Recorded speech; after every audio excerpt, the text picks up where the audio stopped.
I'm going to kind of boil things down to the very simple, right? So I'm a firm believer that you spend a few days coming to a conference, there should be one thing that you can take back to work on Monday and you can implement right away, right? So we'll call this the $500,000 idea that you can do in a flash, right? So before I do that, I want to take the word science, right? We've been talking a lot about science and decision science, and I think about the definition of science and just try to boil that down real quick, right? So Ken, you did say I got 20 minutes, right? Just kidding.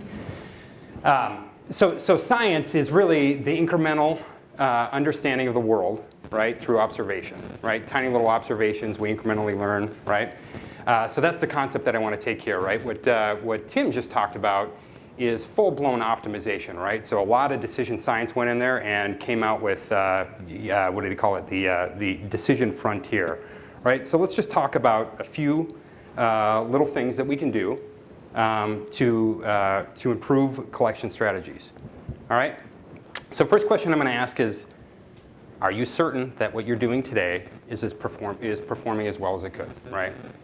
It's kind of a rhetorical question. I'm going to guess most people are going to say no, right? So what are the factors that come into play, right? So the customer experience. And again, I'm talking about collection policies, right? Because customer experience can go a long way, even in a collection call, right? Just because they're past due doesn't mean that we have the right to bully and beat them up.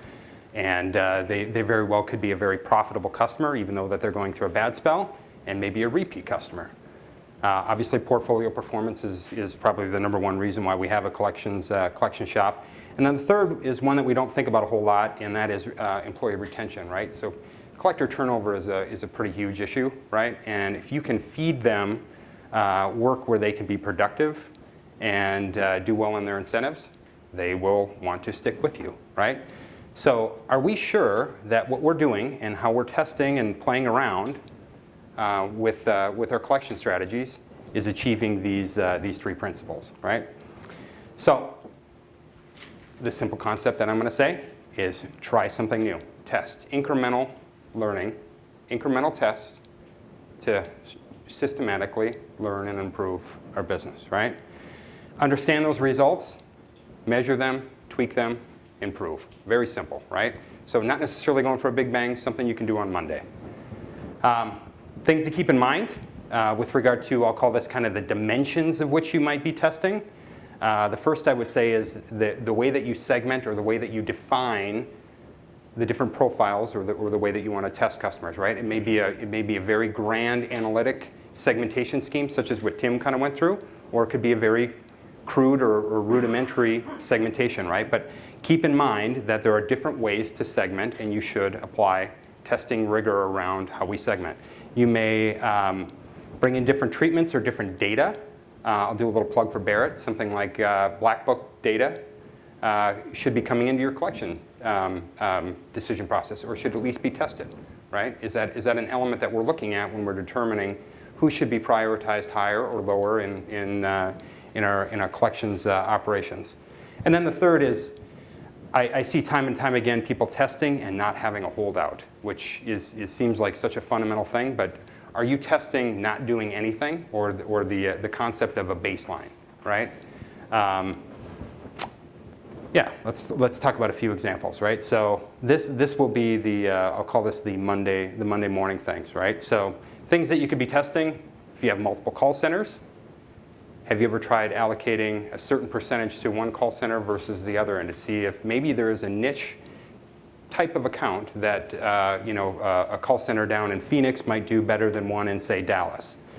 What about the impact of making pre-delinquent actions, right? What about just calling in and saying, hey, it sounds like you're just wanted to call and make sure your phone works, right, ahead of time.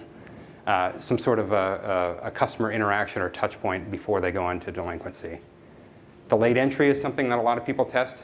How often are you playing around with the idea of, hey, this customer might be low enough risk that I don't need to collect on them right away? Am I playing with sending them into collections after 5 days past due, 20 days past due, 30 days past due?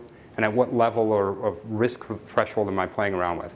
All these different dimensions should be tested on a varying level, measured over time, figure out what works a little bit better than the next, so on and so forth.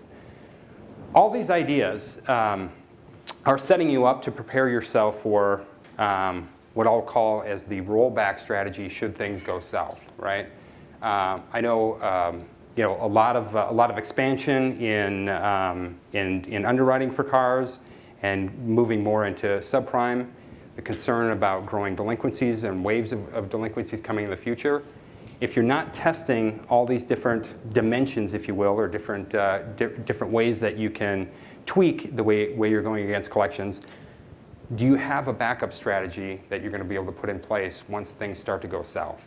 Do you have a plan of attack, or are you going to be starting from square one, kind of figuring out, oh crap, what should we do next? Right? That's kind of the idea. And that is my key takeaway, right? So the idea is that list of things should not just be something that we do once. It should be something that is continually done, and it should be ingrained within your culture. So that way you have a structure where you're continually able to measure, try out new things, and improve the business.